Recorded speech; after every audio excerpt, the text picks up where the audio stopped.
کہتے ہیں متکبر خامن کے پاس میں رہتی تھی، تکبر تھا اس کے مزاج میں، تکبر تھا، متکبر خامن، لیکن بڑا امیر تھا، میں بھی بڑے امیر گھرانے سے تھی، شادی ہو گئی۔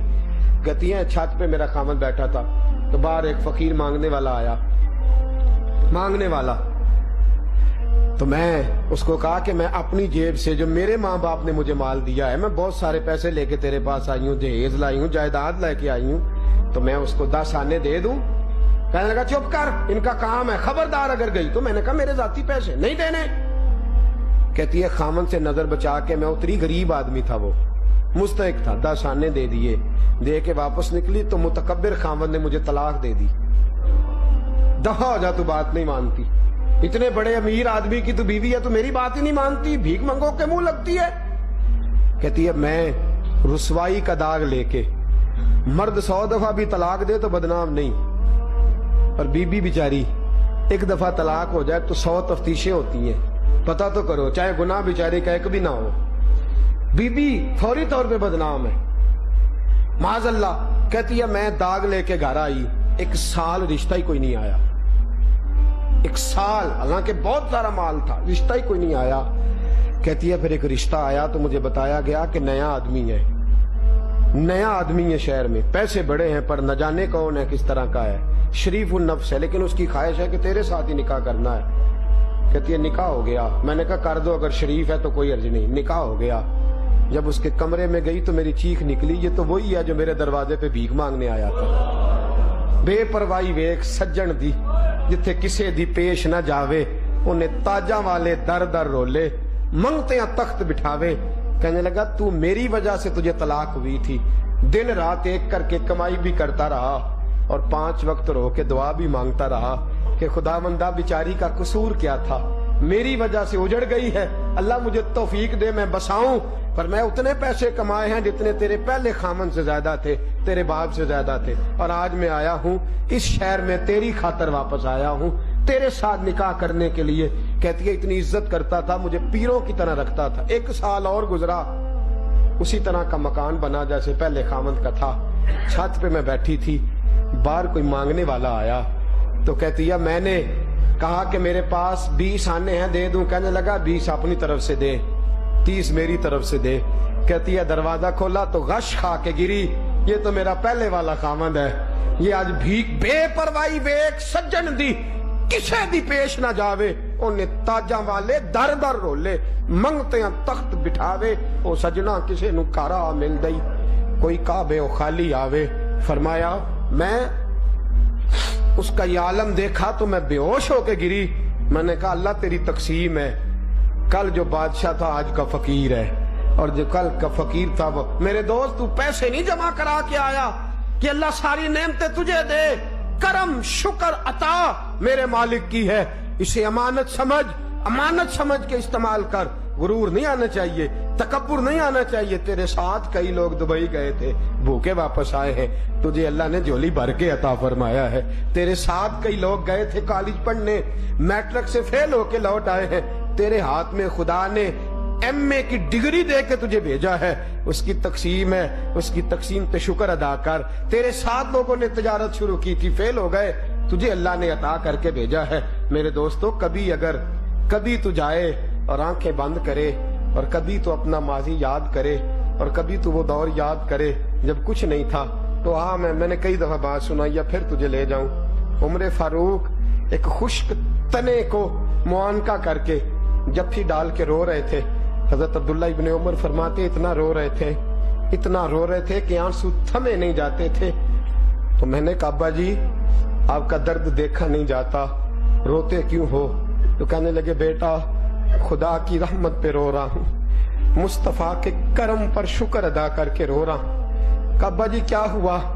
فرمایا میں اس درخت کے نیچے بیٹھا کرتا تھا، یہاں درخت ہوتا تھا اور میرا باپ ہوتا تھا، 10 اونٹ ہوتے تھے۔ فرمایا 10 اونٹ ہوتے تھے، مجھ سے سنبھالے نہیں جاتے تھے، میرا باپ ڈنڈوں سے مارا کرتا تھا، کچھ نہیں تھا عمر کے پلے۔ دیکھو آج عمر کا نام آتا ہے تو کسرا کا بادشاہ کانپ جاتا ہے، کیسر روم تڑپ جاتا ہے۔ فرمایا یہ میرا کمال نہیں، یہ میرے محمد عربی کی نظر ہے، یہ رسول اللہ کی نظر ہے۔ میرے دو پہلے تو نعمت کو امانت جان، تیرے پاس جو بھی ہے جو بھی ہے تیرے پاس وہ امانت ہے، جو تیرے پاس ہے وہ امانت ہے۔ سبکتگین محمود غزنوی کا باپ تھا، بہت بڑا بادشاہ تھا، تو وہ جاتا تھا نا جب بزرگان دین کے پاس تو کہتا تھا حضور مجھے دم کر دے، میرے اندر تکبر نہ آ جائے۔ تو کہا جناب کیوں؟ کہنے لگے میں مخلوق الحال تھا، مجھے تو 10 آنے ادھار کوئی نہیں دیتا تھا، اللہ نے کرم کیا ہے تو مجھے حکومت عطا فرما دی ہے۔ کبھی کبھی بھولنے لگتا ہوں کہ شاید یہ میری وجہ سے ہے، کبھی کبھی میرے اندر بات آتی ہے تو مہربانی کریں کو دم کر دیں، کوئی وظیفہ بتلا دیں۔ میرے دوست نعمتوں کو امانت سمجھ، صحیح استعمال کر، اور پھر اللہ امانت دے تو شکر کر، اور اگر لے جائے تو پھر صبر کر۔ دے تو اور اگر لے جائے تو بولے ڈپریشن کس بات کا ہے، ٹینشن کس بات کی ہے؟ دیا کس نے تھا؟ لے کون گیا ہے؟ صحت کون دیتا ہے؟ بیماری بولے نا، گلا کس بات کا ہے؟ اور پھر گلا میں اکثر کہتا ہوں گلا کرتے ہیں 360 ہڈیاں جسم میں، بھائی کیا حال ہے؟ اندر گوڈا صحیح ہو جائے باقی خیر ہے۔ بھائی 359 کا تو نے ذکر ہی نہیں کیا جو صحیح ہے، وہ جو 60ویں تیری خراب ہے صرف اسی کا نام لے رہا ہے تو۔ صحت کون دے رہا ہے؟ بیماری تو پھر شکر کرنا چاہیے نا ہر حال میں۔ ماں باپ کس نے دیے تو لے کون گیا؟ تو اس کی چیز تھی نا۔ بچے کون دیتا ہے تو لے کون جاتا ہے؟ اس کی امانت ہے نا، تو جب چاہتا ہے دیتا ہے، جب چاہتا ہے۔ ڈاکٹر اقبال نے ایک بات لکھی ہے، کہتے ہیں میرے پاس ایک بی بی نے کیس لگایا، لیڈی بارنس اس کا نام تھا، لندن میں۔ اقبال حکیم الامت کہتے ہیں، اور اقبال تو خیر اس زاویے کو بڑا، وہ کہتے ہیں اس سے بڑھ کر اور کیا ہو فکر و عمل کا انقلاب، اس سے بڑھ کے، کہتا یہ سب سے بڑا انقلاب میرے نبی نے برپا کر دیا، سوچ کا بھی عمل کا بھی۔ اس سے بڑھ کے اور کیا ہو فکر و عمل کا انقلاب، بادشاہوں کی نہیں اللہ کی ہے ساری زمین، یہ بادشاہوں کی نہیں اللہ کی ہے۔ اس سے بڑا انقلاب اور کیا ہوگا؟ اس سے بڑھ کے شاخ گل پر آشیانہ کب تیری جاگیر تھا، بس غنیمت جان جتنا کہ گزارا ہو گیا۔ ڈاکٹر سر ضیاء الدین کا، ان کی کتابیں آج بھی یونیورسٹیوں میں پڑھائی جاتی ہیں۔ یہ آدمی علی گڑھ یونیورسٹی میں ریاضی کے استاد تھے، تو چونکہ یہ تیار کر رہے تھے، ایجاد کر رہے تھے، بہت ساری چیزیں بنا رہے تھے، تو ایک مسئلے میں الجھ گئے۔ پورے ہندوستان کے ریاضی دانوں کو خط لکھے، جب مسئلہ حل نہ ہوا تو انہوں نے ارادہ کیا کہ آسٹریلیا جاؤں، وہاں ایک سنا ہے بڑا اچھا ریاضی دان ہے، ویزا اپلائی کر دیا، ٹکٹ بنوا لی۔ ان کے ایک کلیگ تھے یونیورسٹی میں جو اسلامیات کے استاد تھے، ان کا نام تھا سید سلیمان اشرف بہاری، وہ اعلیٰ حضرت کے مرید اور خلیفہ تھے، یونیورسٹی میں پڑھاتے تھے۔